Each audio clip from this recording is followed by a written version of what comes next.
আমি প্রমাণ করতে চলেছি উন্নত রাষ্ট্রের কারণে আজকে উন্নয়নশীল রাষ্ট্র ভুগছে। জলবায়ু পরিবর্তনের শিকার আজকে উন্নয়নশীল রাষ্ট্র। আজ পর্যন্ত পৃথিবীতে যুদ্ধ হয়েছে প্রায় ৮,০০০ প্লাস, এর মধ্যে ১৭৫০ থেকে ২০২৪ পর্যন্ত ছোটখাটো সব মিলিয়ে।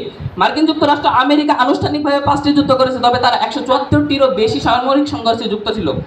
পারমাণবিক বোমা শুধু পরীক্ষার জন্য আমেরিকা নিক্ষেপ করেছে ১০৫৮টি, এর মধ্যে ২১৫টি সরাসরি বায়ুমণ্ডল ও পানিতে নিক্ষেপ করেছে। তারা প্রশ্ন, আমাদের প্রতিপক্ষ দল প্রশ্ন করেছে রাশিয়া উন্নয়নশীল দেশ, চীন উন্নয়নশীল দেশ। তবে আমার প্রশ্ন, রাশিয়া ও চীন যদি উন্নয়নশীল দেশ হয় তাহলে উন্নত দেশ কারা? আমার প্রশ্ন রয়ে গেল। রাশিয়া, চীন। এবং আমার প্রতিপক্ষ দল বলেছে উন্নয়নশীল রাষ্ট্র ৭০% কার্বন নিঃসরণ করেছে এবং তার মধ্যে বলেছে ৭% বাংলাদেশ আর ৩১% চীন। তাহলে ৭ আর ৩১ আর ৩৮, তাহলে ৭০ বললো কিভাবে? প্রশ্ন রইল। দ্বিতীয় প্রশ্ন, আমরা যদি পারমাণবিক বোমার অভ্যন্তরে যাই তাহলে ১ কেজি ইউরেনিয়াম সমান ৪৫০০ টন কয়লার সমান হবে।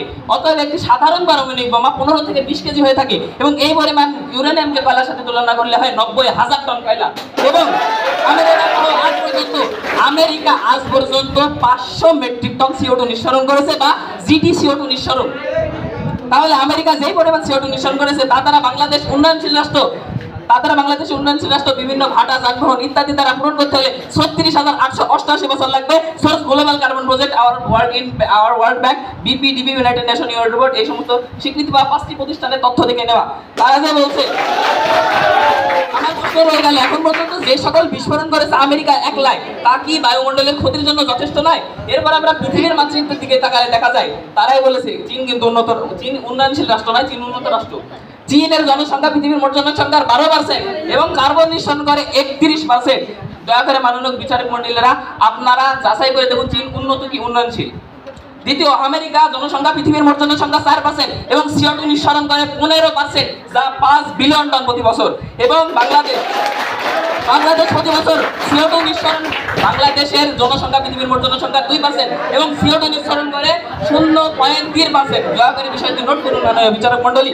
এবার ভারতের কাছে এলে দেখতে পাই ভারত উন্নয়নশীল দেশ। ভারতের জনসংখ্যা পৃথিবীর মোট জনসংখ্যার 18% এবং CO2 নিঃসরণ করে 7%, উন্নয়নশীল দেশ। এবং আবার রাশিয়া কিন্তু উন্নত দেশ, এটি আপনি যাচাই করবেন দয়া করে মাননীয় বিচারক মণ্ডলী। রাশিয়া প্রতি বছর 5% CO2 নিঃসরণ করে এবং তার জনসংখ্যা পৃথিবীর মোট জনসংখ্যার 2%, বাংলাদেশের সমান। এখানে আমি একটাই কথা বলবো, উন্নত রাষ্ট্রের হয়ে হাতি ঘোড়া গেল তল, মশা বলে কত দল। এবং আমার কাছে থাকা সবচেয়ে বড় প্রমাণ কিয়োটো প্রোটোকল, যা গৃহীত হয় 11 ডিসেম্বর 1997, কার্যকর হয় 16 ফেব্রুয়ারি 2005। গৃহীত স্থান কিয়োটো প্রোটোকল, কিয়োটো শহর, জাপান। পরিচালনায় সরাসরি জাতিসংঘ, UNFCCC, United nation farmer convention on climate change. এখানে প্রাথমিকভাবে 191টি রাষ্ট্র চুক্তিতে স্বাক্ষর করে এবং বাধ্যতামূলকভাবে লক্ষ্য দেওয়া হয় উন্নত রাষ্ট্র যুক্তরাজ্য, জাপান ও জার্মানিকে। উন্নয়নশীল দেশগুলো নিজ ইচ্ছায় চুক্তিতে স্বাক্ষর করে, কোনো বাধ্যতামূলক ছাড়াই। প্রশ্ন হলো, উন্নত রাষ্ট্র যদি দুধে ধোয়া তুলসী পাতা অর্থাৎ নির্দোষ হয়, তাহলে কিয়োটো প্রোটোকল চুক্তিতে স্বাক্ষর করার জন্য উন্নত রাষ্ট্রকে কেন দায়ী করে জাতিসংঘ? প্রশ্ন রইল, আশা করি উত্তর পাবো।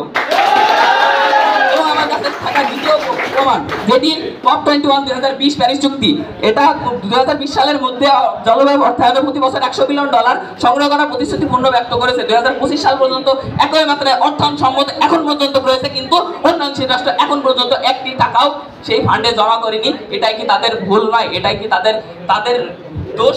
লুকাতে এটা কি একটা সাক্ষী নয়? আশা করি আমি উত্তর